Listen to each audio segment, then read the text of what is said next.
Hello students, welcome to Dishant Tech. I am Ashish Singh, your science teacher, and we are going to study about the sixth part of your first biology chapter, which name is Fundamental Unit of Life or Cell. Student, आज हम लोग अपने इस जो chapter को हम लोग पढ़ रहे हैं, बहुत दिनों से इस चैप्टर को पढ़ रहे हैं, बहुत अच्छे तरीके से पढ़ रहे हैं, अभी बहुत दिन तक पढ़ेंगे इसको, इससे कंप्लीट एक्सप्लेनेशन को हम लोग कवर करेंगे, जो कि आपका है फंडामेंटल यूनिट ऑफ लाइफ यानी कि सेल के बारे में हम लोग इस चैप्टर में पढ़ रहे हैं। और उसके टोटल 5 पार्ट को हम लोग ने खत्म कर दिया और ये 6th पार्ट हम लोग स्टार्ट करने जा रहे हैं। तो इस 6th पार्ट को स्टार्ट करने से पहले थोड़ा सा आपको हम अपने 5वें पार्ट के बारे में बता दें कि हम लोग लास्ट पार्ट यानी 5th पार्ट में हम लोग क्या क्या पढ़े हैं, जिससे हम लोग को एक अंदाजा हो जाए, ये एक हम लोग जान पाए डेटा कि हम लोग अभी तक क्या पढ़ चुके हैं, इसमें हम लोग क्या पढ़ना है, अप टू डेट हो जाए हम लोग। ठीक है, तो सबसे पहले अगर 5वीं पार्ट की हम बात करें तो 5th पार्ट में हम लोग बात किए थे डिफ्यूजन के बारे में कि डिफ्यूजन क्या होता है। डिफ्यूजन के बारे में आपने पढ़ा था कि डिफ्यूजन क्या होता है। फिर हमने बात किया था ऑस्मोसिस के बारे में कि ऑस्मोसिस क्या होता है। ऑस्मोसिस के प्रोसेस में ही हम लोग बात किए थे 3 तरह के सॉल्यूशन के बारे में। पहला था आपका हाइपोटोनिक सॉल्यूशन, हाइपोटोनिक सॉल्यूशन, दूसरा है हाइपरटोनिक सॉल्यूशन, हाइपरटोनिक सॉल्यूशन, और तीसरा है आइसोटोनिक सॉल्यूशन। तीसरा है आइसोटोनिक सॉल्यूशन, इसके बारे में हम लोग बात किए थे। ठीक है, और लास्ट में हम लोग बात किए थे अपने तीसरे टॉपिक मेडिएटेड ट्रांसपोर्ट के बारे में, मेडिएटेड ट्रांसपोर्ट के बारे में। ठीक है, अब इस मेडिएटेड ट्रांसपोर्ट को ही हम लोग आगे लेके चलेंगे और ये सब कुछ हमारा किस टॉपिक से रिलेटेड है? ये सब कुछ हमारा रिलेटेड है मूवमेंट अक्रॉस सेल मेम्ब्रेन से। Movement across cell membrane, movement across cell membrane या प्लाज्मा मेम्ब्रेन। ठीक है, प्लाज्मा मेम्ब्रेन या सेल मेम्ब्रेन के क्रॉस मूवमेंट से ही हमारा ये सारे टॉपिक रिलेटेड है। Diffusion, osmosis, hypertonic, hypotonic, isotonic, mediated transport. और मेडिएटेड ट्रांसपोर्ट में भी हम लोग 2 तरह के हम लोग ट्रांसपोर्ट के बारे में पढ़ेंगे। पहला पढ़ेंगे हम लोग फैसिलिटेटेड ट्रांसपोर्ट और दूसरा पढ़ेंगे एक्टिव ट्रांसपोर्ट के बारे में। ये सब कुछ हमारा इस मूवमेंट अक्रॉस सेल मेम्ब्रेन या मूवमेंट अक्रॉस प्लाज्मा मेम्ब्रेन से ही क्या है, रिलेटेबल है। तो अब बातें करनी है हमको अपने इस मेडिएटेड ट्रांसपोर्ट के टाइप्स के बारे में। तो मेडिएटेड ट्रांसपोर्ट के टाइप्स के बारे में बात करने से पहले हम लोग थोड़ा सा जो कल हम लोग यानी पिछले पार्ट में जो हम लोग अपने मेडिएटेड ट्रांसपोर्ट के बारे में पढ़े थे उसके बारे में बताएं कि मेडिएटेड ट्रांसपोर्ट होता क्या है। देखिए, नॉर्मली जो आपका सेल मेम्ब्रेन होता है, ये सेल मेम्ब्रेन क्या करता है, अपने कॉन्सेंट्रेशन के बेसिस पे यानी कि हाई कॉन्सेंट्रेशन, लो कॉन्सेंट्रेशन, यानी जो हमारा डिफ्यूजन है या हमारा ऑस्मोसिस है, इसके बेसिस पे सब्सटेंसेस को इन और आउट करता है। ठीक है, सब्सटेंसेस क्या होते हैं, हमारे प्लाज्मा मेम्ब्रेन या सेल मेम्ब्रेन में पेनिट्रेट होके और बाहर से अंदर की तरफ जाते हैं। ठीक है, या अंदर से बाहर की तरफ जाते हैं। लेकिन कभी कभी बहुत ज्यादा आपका सब्सटेंसेस की मात्रा को ज्यादा हमको अंदर भेजना होता है, या कुछ ऐसे सब्सटेंसेस होते हैं जिनके लिए हमको एक स्पेशल प्रोटीन, ट्रांसपोर्ट प्रोटीन की जरूरत होती है। और वो ट्रांसपोर्ट प्रोटीन क्या करता है, उस सेल मेम्ब्रेन या प्लाज्मा मेम्ब्रेन में एक पैसेज बना देता है, एक पाथ बना देता है, जिससे आपके कुछ स्पेशल मॉलिक्यूल्स जो हैं वो क्या करते हैं, बाहर से अंदर की तरफ या अंदर से बाहर की तरफ जा सकते हैं। तो जो आपका सेल मेम्ब्रेन या प्लाज्मा मेम्ब्रेन के अक्रॉस एक स्पेशल पाथ बनाया है, एक स्पेशल पैसेज बनाए, ये काम एक ट्रांसपोर्ट प्रोटीन का होता है। और उस ट्रांसपोर्ट प्रोटीन को हम लोग क्या कहते हैं, परमेसिस कहते हैं। और ये कंप्लीट जो हमारा ट्रांसपोर्ट है, इसी को हम लोग क्या कहते हैं, मेडिएटेड ट्रांसपोर्ट कहते हैं। मेडिएटेड ट्रांसपोर्ट का मतलब कि प्लाज्मा मेम्ब्रेन या सेल मेम्ब्रेन के अक्रॉस अगर कोई आपका मूवमेंट हो रहा है तो ये प्लाज्मा मेम्ब्रेन और सेल मेम्ब्रेन के अलावा किसी की मर्जी से हो रहा है, और वो होता है ट्रांसपोर्ट प्रोटीन, जो उस सेल मेम्ब्रेन या प्लाज्मा मेम्ब्रेन में एक पैसेज क्रिएट करता है, एक पाथ क्रिएट करता है, और इसको हम लोग क्या बोलेंगे, परमेसिस के नाम से बोलेंगे। ठीक है, तो ये आपका होता है मेडिएटेड ट्रांसपोर्ट। अब ये जो मेडिएटेड ट्रांसपोर्ट होते हैं उसके बेसिकली आपके 2 टाइप होते हैं। पहला होता है फैसिलिटेटेड ट्रांसपोर्ट, पहला होगा आपका फैसिलिटेटेड ट्रांसपोर्ट जिसको हम लोग डिफ्यूजन बोलेंगे, और दूसरा होगा आपका एक्टिव ट्रांसपोर्ट। फैसिलिटेटेड ट्रांसपोर्ट और एक्टिव ट्रांसपोर्ट। सबसे पहले हम बात करेंगे फैसिलिटेटेड ट्रांसपोर्ट के बारे में। तो फैसिलिटेटेड ट्रांसपोर्ट में जो आपका परमेश होते हैं वो क्या करते हैं, हेल्प करते हैं आपके मॉलिक्यूल को क्या करने के लिए, आपके मेम्ब्रेन के थ्रू डिफ्यूज होके और अंदर जाने के लिए, ठीक है। तो आपका जो भी मॉलिक्यूल है वो अपने कॉन्सेंट्रेशन ग्रेडियंट के बेसिस पे, अपने कॉन्सेंट्रेशन के थ्योरी के बेसिस पे जो वो डिफ्यूज करके हमारे बाहर से यानी एक्सटर्नल इन्वायरमेंट से हमारे सेल के अंदर जाते हैं, ठीक है।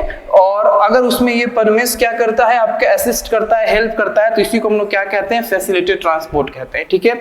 लेकिन दूसरा जो है एक्टिव ट्रांसपोर्ट, ये आपका अलग है। कैसे अलग है, क्योंकि एक्टिव ट्रांसपोर्ट में आपके खुद से चीजें जो है वो बाहर से अंदर नहीं जाती हैं, कंसंट्रेशन के बेसिस पे नहीं जाती हैं। जब भी सेल को मन करता है कि हमको अपने एक्सटर्नल इन्वायरमेंट में से कुछ चाहिए, तो वो सेल क्या करता है, उस एक्सटर्नल इन्वायरमेंट में से ले लेता है। ये फर्क नहीं है कि कंसंट्रेशन किधर का हाई है किधर का लो है। अगर कंसंट्रेशन ग्रेडियंट को अपोज करना है तो वो सेल एक्स्ट्रा एनर्जी लगा के, एक्स्ट्रा आपका एनर्जी लगा के और उस एक्सटर्नल इन्वायरमेंट में से सब्सटेंसेस को अपने सेल के अंदर डाल लेता है। And this transport is called active transport. इसको हम क्या कहते हैं, एक्टिव ट्रांसपोर्ट कहते हैं। देखिए, the energy is supplied to system to transport molecules in a direction opposite to the concentration gradient, ठीक है। अगर आपका कंसंट्रेशन ग्रेडियंट या कंसंट्रेशन थ्योरी जो है उसके अपोजिट नेचर से भी अगर सब्सटेंसेस को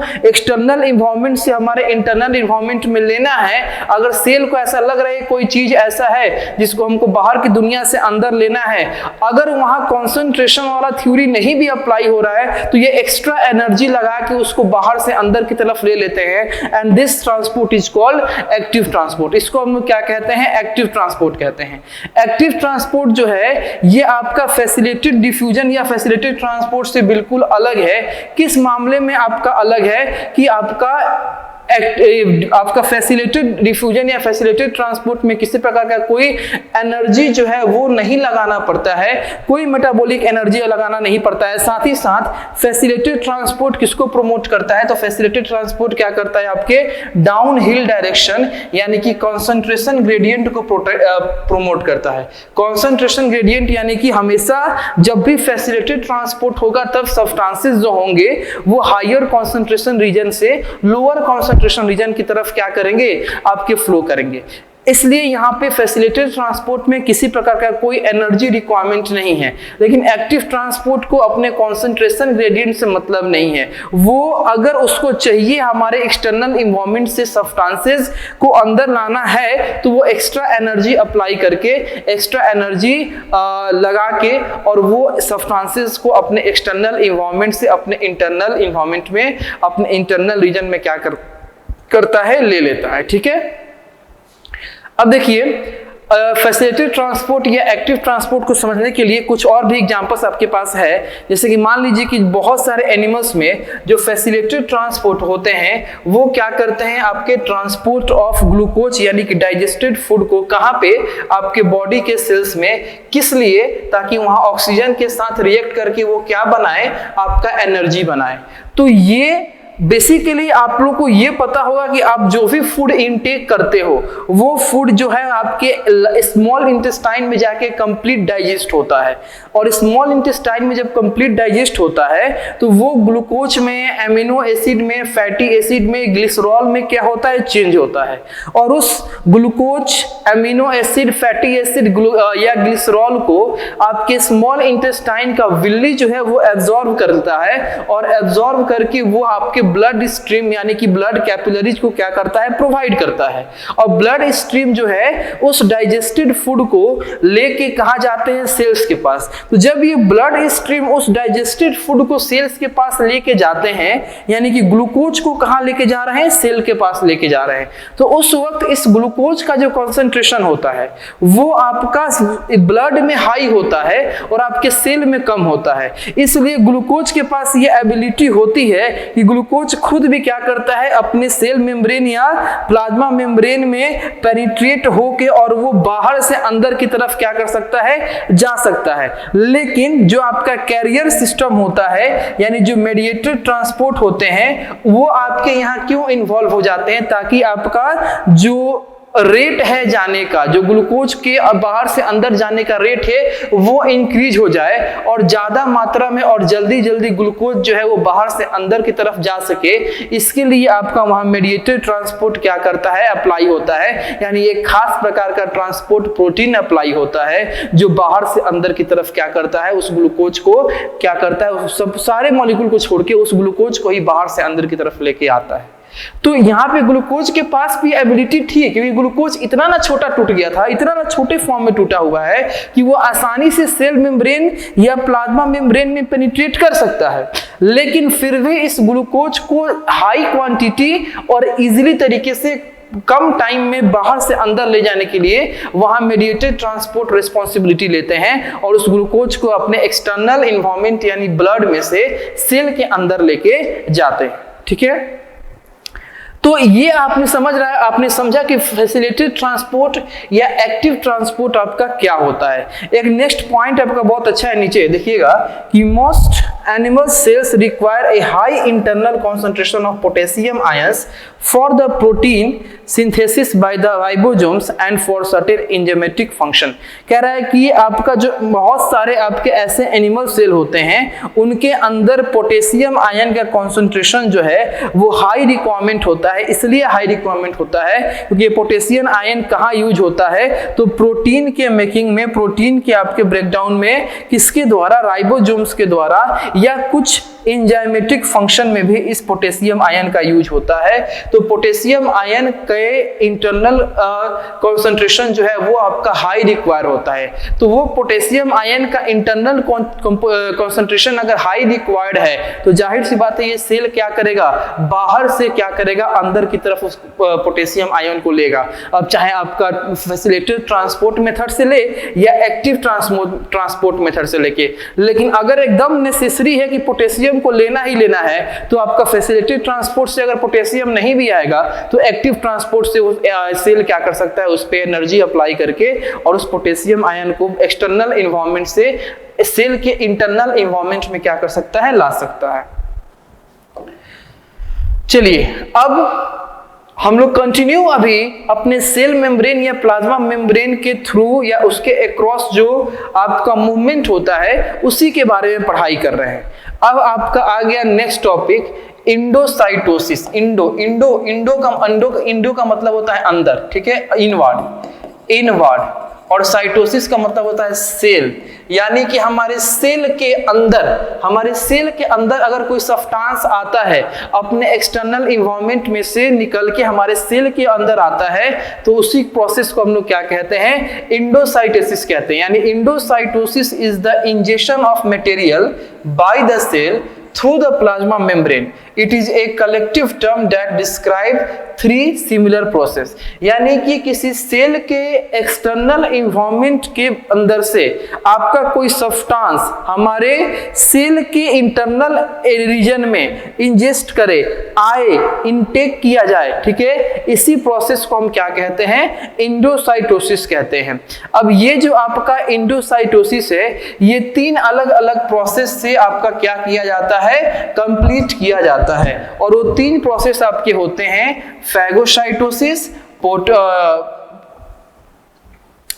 पोटोसाइटोसिस एंड रिसेप्टर मेडिएटेड। ये जो आपका पोटोसाइटोसिस है इसको हम लोग पिनोसाइटोसिस के नाम से भी जानते हैं, ये आपका पिनोसाइटोसिस के नाम से भी हम लोग जानेंगे, ठीक है। तो ये आपका हो गया आपके इंडोसाइटोसिस के तीन अलग अलग प्रोसेस। पहला हो गया ये फैगोसाइटोसिस, दूसरा हो गया पोटो यानी पिनोसाइटोसिस और तीसरा हो गया रिसेप्टर मेडिएटेड इंडोसाइटोसिस, ठीक है। आइए अब हम बात करते हैं इसके बारे में, ठीक है। देखिए ये जो प्रोसेस है ये क्या है, ठीक है। तो this processes are pathways to specifically internalise solid particles, small molecules, ion and macromolecules respectively all of them require energy so they may be regarded as different forms of active transport।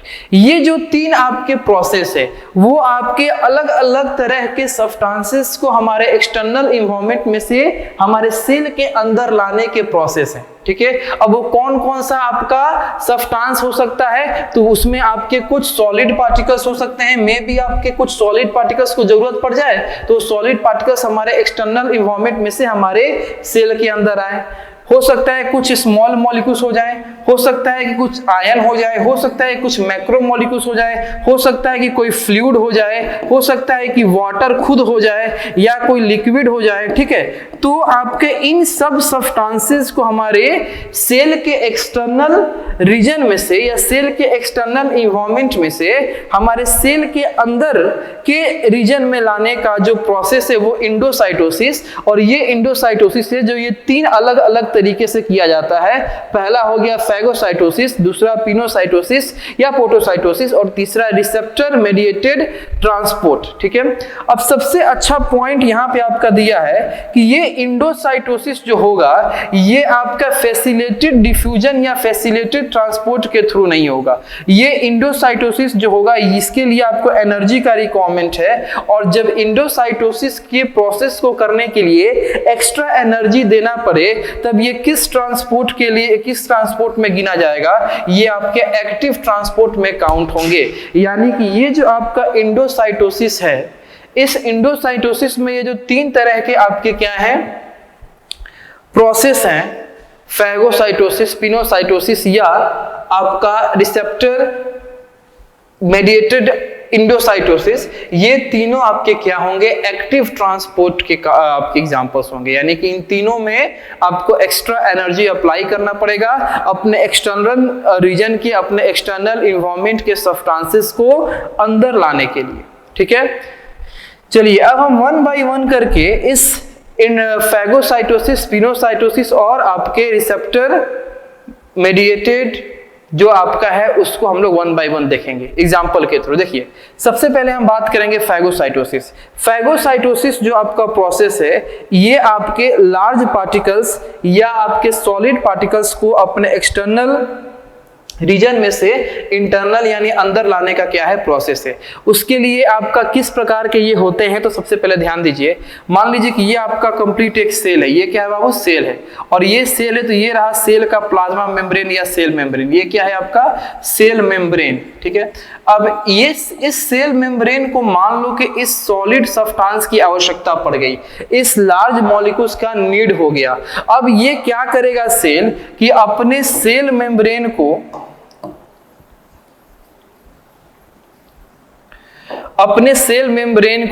इस solid substance के पास ले जाएगा और धीरे धीरे अपने cell membrane को दोनों तरफ से क्या करेगा बढ़ाएगा, एक्सपेंड करेगा, और इस सेल मेम्ब्रेन को पूरी तरीके से अपने इस सॉलिड सब्सटेंस को पूरी तरीके से अपने सेल मेम्ब्रेन के थ्रू इनक्लोज कर देगा। जब इनक्लोज कर देगा तो ये आपका क्या होंगे, ये सॉलिड सब्सटेंस एक वेसाइकल्स के फॉर्मेशन करते हुए इस सेल मेम्ब्रेन के अंदर आ जाएंगे, और ये सेल मेम्ब्रेन उस वेसाइकल को अपने बॉडी में अपने वॉल पे क्या करेगा स्टिक करा लेगा।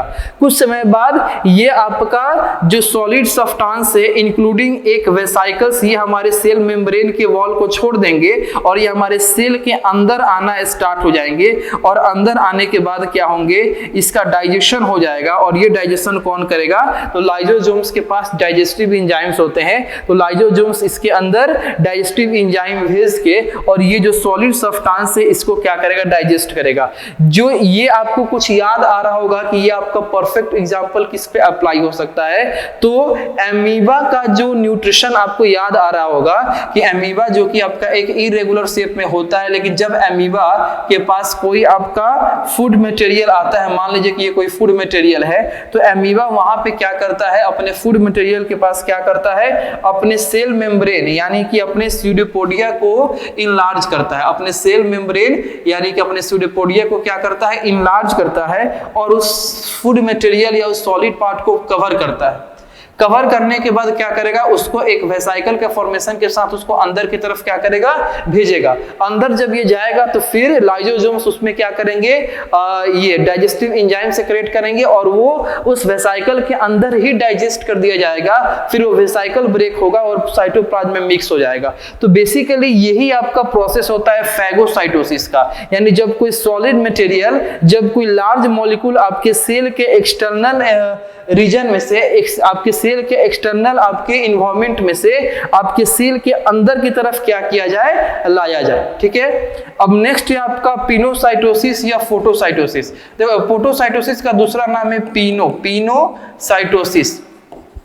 अब पिनो का मतलब होता है, मान लो पिनो, आप याद रखोगे पिनो यानी पीना से, पिनो यानी कि पीना, पीना, पीना यानी कि ड्रिंकिंग, पीना यानी कि ड्रिंकिंग, यानी कि ये जो फैगोसाइटोसिस होता है ये आपका सेल का ईटिंग प्रोसेस होता है। ये आपका ईटिंग, खाने वाला प्रोसेस होता है। खाने वाला प्रोसेस का मतलब, क्योंकि ये लार्ज मॉलिक्यूल को अपने अंदर ले रहा है, सॉलिड मॉलिक्यूल को ले रहा है, तो यानी कि वो खा रहा है। और ये जो आपका पिनोसाइटोसिस होता है ये पीने वाला प्रोसेस होता है, ड्रिंकिंग प्रोसेस होता है। कहने का मतलब है कि ये इसमें इस प्रोसेस में क्या होता है, आपके सेल मेम्ब्रेन के बाहर का जो क्षेत्र है, आपके सेल मेम्ब्रेन के बाहर का जो क्षेत्र है उसमें आपका फ्लूइड मटेरियल जो है, उसमें से फ्लूइड मटेरियल जो है वो बाहर से अंदर आएगा, वाटर मटेरियल जो है वो बाहर से क्या होगा, अंदर आएगा। प्रोसेस वही होगा कि जो भी आपके ये फ्लूइड मटेरियल होंगे उनके पास ये सेल मेम्ब्रेन जाएगा, एक आपका बाउंड्री बनाएगा, एक कवर बनाएगा, वो वेसाइकल का फॉर्मेशन करेंगे। फिर उस सेल मेम्ब्रेन के, वो जो सेल मेम्ब्रेन है उस वेसाइकल को अपने वाल पे स्टिक कराएगा अंदर की तरफ, फिर वो छोड़ देगा और छोड़ने के बाद वो वेसाइकल जो है वो हमारे सेल के अंदर आएंगे और अंदर आने के बाद वो क्या हो जाएंगे, अब के पूरी तरीके से वो वेसाइकल टूटेगा और उसमें से वो फ्लूइड मटेरियल निकलेंगे और हमारे साइटोप्लाज्म में क्या हो जाएंगे, मिक्स हो जाएंगे। तो ये होता है पिनोसाइटोसिस यानी या आपका फोटोसाइटोसिस। अब नेक्स्ट होता है आपका रिसेप्टर मेडिएटेड एंडोसाइटोसिस। अब ये क्या होता है समझिए। तो receptor mediated endocytosis is a mechanism for selective uptake of large molecules in clathrin coated pits binding of the ligand to the receptor on the surface plasma membrane stimulate invagination of pits। कह रहा है कि मतलब कि receptor mediated endocytosis यानी कि बड़े बड़े जो आपके मॉलिक्यूल्स होते हैं, बड़े बड़े जो मॉलिक्यूल्स होते हैं जिसको हम लोग लिगेंड्स के नाम से जानते हैं, उसको एब्जॉर्ब करने के लिए, उसको आपका कैच करने के लिए कुछ रिसेप्टर आपके इस प्लाज्मा मेम्ब्रेन या इस सेल मेम्ब्रेन के ऊपर होते हैं जो स्टिमुलेट करते हैं, जो फील करते हैं, और फील करने के बाद आपका जो क्लैरेथिन कोटेड पिट का फॉर्मेशन करते हैं और वहां पे इनका एब्जॉर्प्शन होता है, वहां पे इनका क्या होता है, इनटेक किया जाता है, इंजेस्ट किया जाता है। तो ये आपका होता है रिसेप्टर मेडिएटेड एंडोसाइटोसिस। मेन आपके ये दो होते हैं, फैगोसाइटोसिस और पिनोसाइटोसिस यानी कि फोटोसाइटोसिस। ठीक है,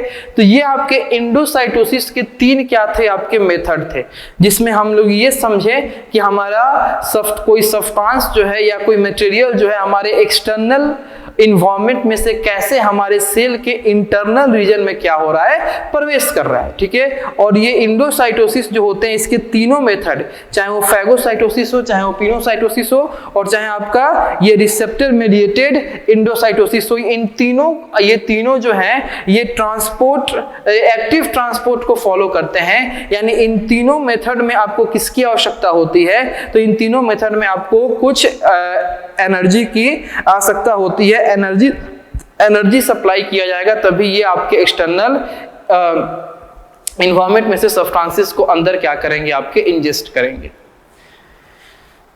चलिए अब हम लोग बात करेंगे थोड़ा सा एंडोसाइटोसिस, जो कि हमारा मेन प्रोसेस है, और इसी का जो टाइप है फैगोसाइटोसिस। इनके बीच में डिफरेंस के बारे में, इनके बीच में डिफरेंस क्या है।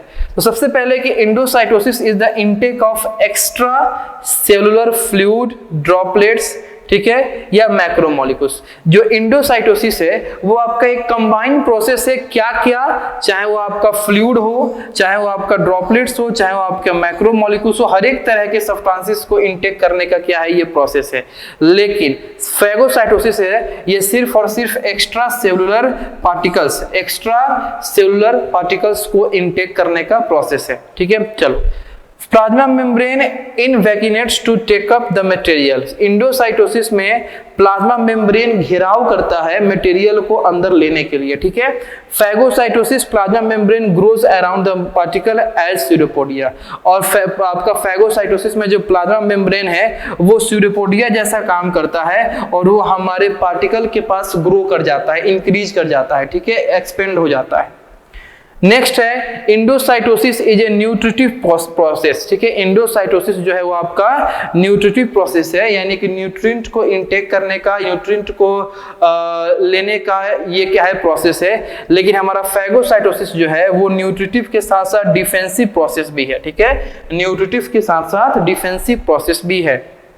नेक्स्ट है endocytotic vesicles are only 0.1 micrometre wide but phagocytotic vesicles are 1 to 2 micrometre or more wide. जो इंडोसाइटोटिक वेसिकल्स होते हैं या वेसिकल्स होते हैं वो कितने चौड़े होते हैं, कितने आपका उनका साइज होता है, सिर्फ आपका 0.1 माइक्रोमीटर वाइड उनका साइज होता है। लेकिन जो फैगोसाइटोटिक वेसिकल्स होते हैं इनका साइज जो है 1 से लेके और 2 माइक्रोमीटर तक का इनका विड्थ होता है, ठीक है। तो ये आपका हो गया इंडोसाइटोसिस और फैगोसाइटोसिस के बीच का एक डिफरेंस। अब हम लोग नेक्स्ट टॉपिक पे आते हैं जो कि हमारा है एक्सोसाइटोसिस, ठीक है। यानी कि अभी तक तो सिर्फ हम लोग सब्सटेंसेस को ले रहे थे, हम लोग सिर्फ सब्सटेंसेस को क्या कर रहे थे, ले रहे थे। अब हम लोग सब्सटेंसेस को बाहर निकालेंगे, यानी कि अपने सेल के अंदर जो वेस्ट मटेरियल है, जो एंजाइम्स हैं, जो हार्मोन्स हैं, ठीक है, या जो भी सब्सटेंसेस हमारे सेल के अंदर नहीं होना चाहिए या उस सेल के अंदर से बाहर निकालना है, तो अब हम लोग इस प्रोसेस में एक्सो का मतलब होता है बाहर, यानी कि बाहर, आउटसाइड, और साइटोसिस का मतलब होता है सेल, यानी हमारे सेल के इंटरनल रीजन से, हमारे सेल के इंटरनल एरिया में से सब्सटेंसेस को बाहर निकालना, बाहर भेज देना, इसी प्रोसेस को हम लोग क्या कहते हैं, एक्सोसाइटोसिस के नाम से जानते हैं, ठीक है। तो देखिए just as materials can be brought into cell by invagination and formation of vesicles, the membrane of vesicle can fuse with the plasma membrane and extrude its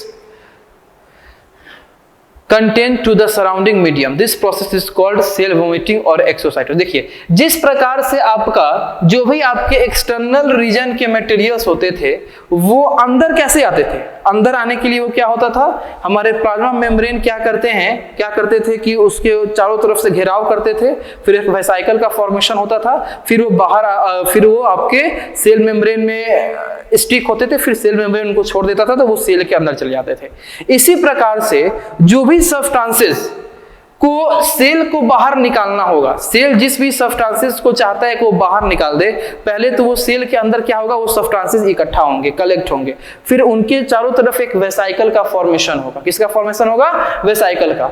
अब ये वेसिकल जाएगा और सेल मेम्ब्रेन को टच या cell membrane के संपर्क में जाएगा, यानी सेल मेम्ब्रेन से स्टिक हो जाएगा, और सेल मेम्ब्रेन क्या करेगा, उस अपने आप को ब्रेक करके, अपने आप को रिड्यूस करके, और उस कंप्लीट वेसिकल के अंदर से वो सारे वेस्ट मटेरियल को, वो सारे हार्मोन को, एंजाइम के जो भी निकलना चाहते हैं उनको बाहर निकाल देगा, उनको सेल के एरिया से बाहर कर देगा, और इसी प्रोसेस को हम लोग कहते हैं सेल वोमिटिंग या एक्सोसाइटोसिस। सेल वोमिटिंग यानी सेल का वोमिटिंग करना, यानी सेल अपने अंदर से कुछ बाहर निकाल रहा है, तो इसी को हम लोग सेल वोमिटिंग या सेल एक्सोसाइटिस के नाम से भी जानते हैं, ठीक है। अब देखिए जो ये एक्सोसाइटोसिस होता है ये आपका किस लिए होता है, तो एक्सोसाइटोसिस जो आपका होता है वेरियस सेल में, पहली बात तो वो आपका undigested residues of substances brought in by endocytosis को बाहर निकालने के लिए होता है।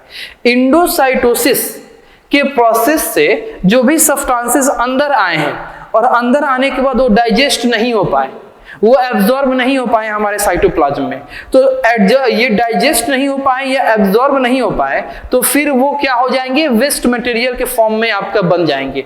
तो इस वेस्ट मटेरियल को या अनडाइजेस्टेड पार्ट को बाहर निकालने के लिए ये एक्सोसाइटोसिस होता है या सेल वोमिटिंग होता है। दूसरा, secrete substances such as hormones, enzymes, ठीक है, आपके सेल के अंदर हार्मोन्स का फॉर्मेशन होता है, आपके सेल के अंदर एंजाइम्स का फॉर्मेशन होता है, और उसको आपको बाहर निकालना है, आपके ब्लड को देना है ताकि वो वेरियस फंक्शन को परफॉर्म कर सके। तो आपके सेल के अंदर से हार्मोन्स को, एंजाइम्स को बाहर निकालने के लिए भी ये एक्सोसाइटोसिस का ही प्रोसेस होता है। तीसरा, transport a substance completely across A cellular barrier. For example, a substance may be picked up on one side of the wall of blood vessel by phagocytosis, moved across the cell and released by exocytosis। यानी कि कोई substance अगर phagocytosis के process से अंदर आ गया है, हमारे सेल के अंदर आ गया है, तो उस सब्सटेंस को बाहर निकालने के लिए भी हम लोग एंडोसाइटोसिस का ही क्या करते हैं, प्रोसेस लगाते हैं। अब देखिए, in the process of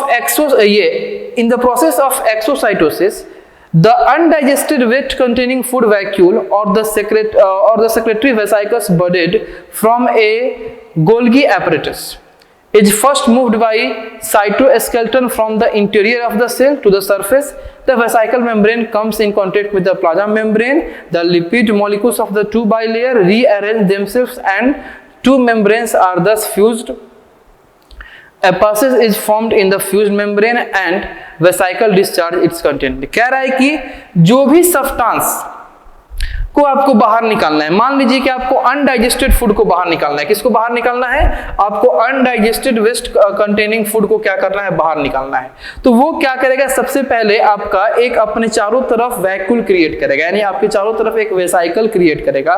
ठीक है, किसके हेल्प से? गोल्गी एपैरेटस के हेल्प से। ठीक है, गोल्गी एपैरेटस जो आपके सब्सटेंसेस को बाहर निकालने के लिए रिस्पॉन्सिबल होते हैं, तो इसके हेल्प से क्या होगा, एक वेसाइकल को क्या करेगा, क्रिएट करेगा, अपने चारों तरफ एक वेसाइकल को क्रिएट करेगा। ठीक है, उसके बाद वो वेसाइकल जो होगा उस वेस्ट मटेरियल को लेके जाएगा कहां पे, आपके प्लाज्मा मेम्ब्रेन के पास, सेल मेम्ब्रेन के पास। और वहां जाने के बाद जो सेल मेम्ब्रेन की जो आपके फॉस्फोलिपिड लेयर होते हैं, जो आपके बाई लेयर होते हैं, वो बाई लेयर एक पर्टिकुलर जगह पे डिफ्यूज होंगे, और डिफ्यूज होने के बाद एक पैसेज क्रिएट करेंगे, एक पाथ क्रिएट करेंगे, और उस पाथ के थ्रू ये वेसाइकल जो अपने वेस्ट मटेरियल को कंटेन किया है वो क्या करेगा, उसको बाहर निकाल देगा, उस पाथ के थ्रू उसको क्या कर देगा, बाहर निकाल देगा। ठीक है, तो ये होता है आपका एक्सोसाइटोसिस। अब एक्सोसाइटोसिस को और अच्छे से समझने के लिए यहाँ पे आपको एक एग्जाम्पल हम दिए हैं। देखिए, सबसे पहले आप देखिए ये क्या है, एक प्लाज्मा मेम्ब्रेन है। ठीक है, ये प्लाज्मा मेम्ब्रेन है, तो ये आपका एक्सटर्नल इन्वायरमेंट हो गया, ये क्या हो गया, एक्सटर्नल इन्वायरमेंट, और ये हो गया हमारा इंटरनल रीजन। ये क्या हो गया, इंटरनल रीजन, हमारे सेल का क्या हो गया, इंटरनल रीजन हो गया। अब मान लीजिए कि ये आपके क्या है, सेल के सेक्रेशन, यानी सेल इनको सेक्रेट करना चाहता है, यानी ये हमारे वेस्ट मटेरियल है, तो आपका इनके चारों तरफ एक आपका वेसाइकल का फॉर्मेशन होगा। देखिए, एक वेसाइकल का फॉर्मेशन हुआ है, ये आपके साइटोसोल है, यानी हमारे साइटोप्लाज्म की ग्राउंड सरफेस है जिससे हमारा साइटोप्लाज्म बना होता है। तो ये वेसाइकल अब क्या करेगा, आगे बढ़ेगा, और आगे बढ़ने के बाद अपने प्लाज्मा मेम्ब्रेन से स्टिक हो जाएगा। देखो, प्लाज्मा मेम्ब्रेन से क्या हुआ, यहाँ पे आके सट गया है। अब प्लाज्मा मेम्ब्रेन से स्टिक हुआ है, तो प्लाज्मा मेम्ब्रेन जहां पे सटेगा वहां पे ये प्लाज्मा मेम्ब्रेन क्या होगा, इसका जो लेयर होंगे, इसके लिपिड लेयर जो होंगे वो ब्रेक हो जाएंगे, और ब्रेक होके एक पाथ क्रिएट कर देंगे। अब जैसे एक पाथ क्रिएट करेंगे तो अंदर के जो भी आपके वेस्ट मटेरियल होंगे वो इस पाथ के थ्रू क्या हो जाएंगे, देख लो कि ये बाहर निकल जाएगा। यही आपका प्रोसेस होता है एक्सोसाइटोसिस। इसी प्रोसेस को हम क्या कहते हैं, एक्सोसाइटोसिस कहते हैं। ठीक है, तो इस पार्ट में हम आपको यहीं पे रोकते हैं, क्योंकि यहाँ पे हम लोग अपने सेल मेम्ब्रेन के अक्रॉस जो मूवमेंट होता है इसको हम लोग पूरी तरीके से यहाँ पे कंप्लीट कर लिए। ठीक है, तो सेल मेम्ब्रेन के अक्रॉस जो मूवमेंट हुआ बाबू, उसमें आप लोग क्या क्या पढ़े, तो उसमें आप लोग डिफ्यूजन पढ़ लिए, उसमें आप लोग ऑस्मोसिस पढ़ लिए, ठीक है, हाइपरटोनिक सोल्यूशन पढ़े, हाइपोटोनिक सोल्यूशन पढ़ लिए, आइसोटोनिक सोल्यूशन पढ़ लिए। ठीक है, उसके बाद आप लोग पढ़े मेडिएटेड ट्रांसपोर्ट के बारे में। मेडिएटेड ट्रांसपोर्ट में आपने दो तरह का ट्रांसपोर्ट देखा। पहला था आपका फैसिलिटेटेड ट्रांसपोर्ट, और दूसरा था एक्टिव ट्रांसपोर्ट। फैसिलिटेटेड ट्रांसपोर्ट और दूसरा था एक्टिव ट्रांसपोर्ट। उसके बाद आपने बात किया इंडोसाइटोसिस का। इंडोसाइटोसिस में आपने बात किया फैगोसाइटोसिस, पिनोसाइटोसिस और रिसेप्टर मेडिएटेड के बारे में, ठीक है। उसके बाद आपने लास्ट में बात किया एक्सोसाइटोसिस के बारे में, एक्सोसाइटोसिस के बारे में। तो ये यहाँ पे आके ये कंप्लीट आपका सेल मेम्ब्रेन का जो मूवमेंट वाला प्रॉपर्टी होता है कि सेल मेम्ब्रेन या प्लाज्मा मेम्ब्रेन के अक्रॉस आपके सब्सटेंसेस के मूवमेंट होते हैं, यहाँ पे क्या हुआ आके आपका कंप्लीट हुआ, ठीक है। अब नेक्स्ट पार्ट में आपको आपके सेल के सेकंड स्ट्रक्चर के बारे में बताएंगे, यानी सेल वॉल के बारे में पढ़ाएंगे। तो तब तक के लिए थैंक यू सो मच और मन लगा के पढ़ाई कीजिए।